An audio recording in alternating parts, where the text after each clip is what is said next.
I've had the Chase Freedom Flex for about a year now, and so I'm going to give my honest review of whether I think the Freedom Flex has been worth it for me and whether I think you should get this card as well. I'll start by giving an overview of the Chase Freedom Flex and telling you everything you need to know about this credit card. Next, I'll get into exactly how I've been able to use the Freedom Flex within my own credit card setup. Then I'll give some pros and cons for the Chase Freedom Flex, discuss my plan with this card going forward, and overall, I'll just be completely transparent with whether the Chase Freedom Flex has been worth it for me over the past year, and whether I think it'll be worth it for you as well. So as always, let's just jump right into the video. So before I can tell you how I've used the Chase Freedom Flex and whether it's been worth it for me, I first need to tell you everything you need to know about this credit card. To start with, the Chase Freedom Flex does not have an annual fee, so there's no risk of being stuck with a really high annual fee that you don't want to pay. The current welcome bonus on the Chase Freedom Flex is going to be to receive $200 cash back and 5% back on grocery stores if you were able to spend $500 or more in the first 3 months of having the card. That $200 cash back is actually going to be given to you in the form of 20,000 Chase points,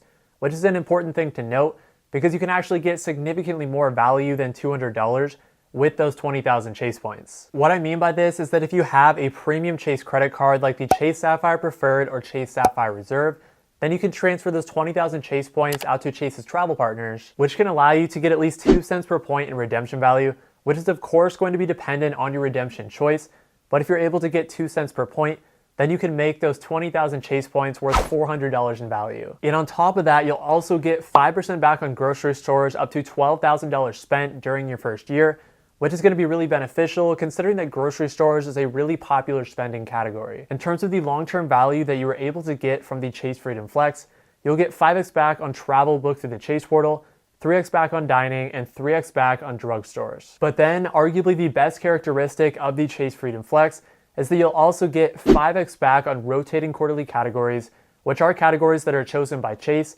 but typically include some really popular spending categories. For instance, if we take a look at some of the rotating categories that happened in 2022, from January through March, the rotating categories were for grocery stores and eBay. From April through June, the rotating categories were for Amazon and select streaming services. From July through September, they were for gas stations, car rental agencies, movie theaters, and select live entertainment. And then for right now, from October to December, the 5X categories are for Walmart and PayPal. Beyond the point multipliers on the Chase Freedom Flex, you'll also get some protections like purchase protection, extended warranty protection, trip cancellation insurance, and more. But now that I've given you an overview of this card, let's get into exactly how I've used my Chase Freedom Flex over the past year. Really quick, if you're enjoying this video, then do me a huge favor and hit that like button and subscribe down below, as it helps support the channel and I would really appreciate it. Okay, so I'm now going to discuss exactly how I've been using the Chase Freedom Flex over the past year, and then I'll discuss some pros and cons that are based on some observations that I've made on this card. The first way that I've been using my Chase Freedom Flex over the past year,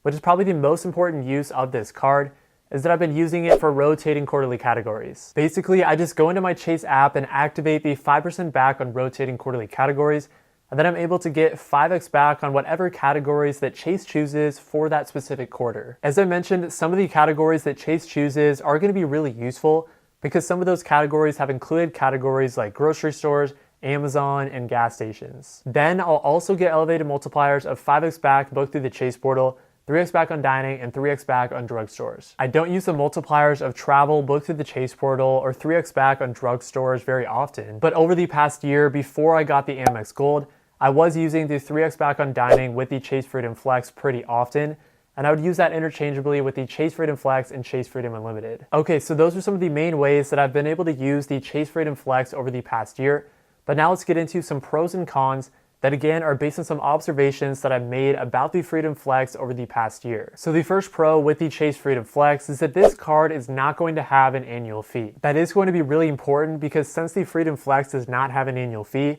you never have any risk of needing to cancel this card in the future. And contrary to popular belief, it actually helps your credit score when you keep credit accounts open. The reason for this is because 15% of your credit score is going to be the length of your credit history. So the longer that you keep your credit accounts open, the longer the length of your credit history, and the more your credit score is able to grow. As a side note, of course, you want to make sure that you are doing this responsibly and not carrying credit card debt and continue to pay off your statements in full. The next pro on the Chase Freedom Flex is going to be the welcome bonus. So getting 20,000 points as part of a welcome bonus is actually going to be pretty common for a no annual fee credit card, especially if we take a look at some other cards like the City Custom Cash. But the reason that I listed this as a pro and what makes the Chase Freedom Flex stand out from some other no annual fee credit cards is that the Freedom Flex will also get you 5% back on grocery stores during your first year, which is a really common spending category, and it's going to be really valuable for a lot of people. All right, pro number 3 for the Chase Freedom Flex is going to be the point multipliers and redemption options. I've already touched on it in this video, but basically to reiterate,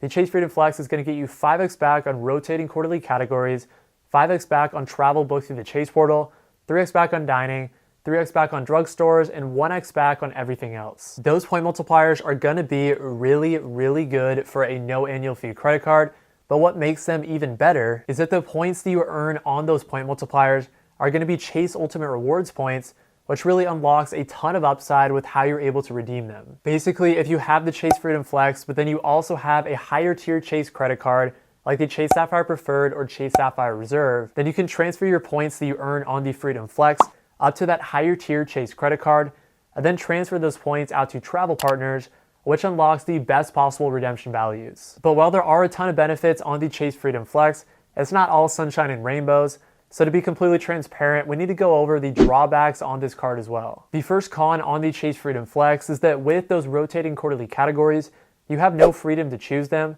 because they are chosen by Chase, so you're pretty much at the mercy of whatever categories Chase decides to choose. The reason this is a con is because with some other credit cards out there like the City Custom Cash, you can get 5x back on the category of your choice, so you can basically get 5x back on a dedicated card for one specific category. And this pretty much leads me into the next con with the Chase Freedom Flex, which is that it makes it difficult to actually be able to plan out your budget and choose what cards you'll be using for what categories. Since those categories are going to rotate every quarter and they are going to be chosen by Chase, you can't plan out ahead of time what credit cards you'll be using for what categories, and instead you'll have to take on a much more hands-on approach with the Chase Freedom Flex. Whereas if you compare that to the City Custom Cash, you can take a much more hands-off approach in which you just dedicate your card for one specific category and then continue to spend on that one card for that one category to rack up the 5x back. So ultimately, this just becomes a con if you want to be able to have a hands-off approach and know going into the year what cards you'll be using for what categories. But all right, so that's how I've been using the Chase Freedom Flex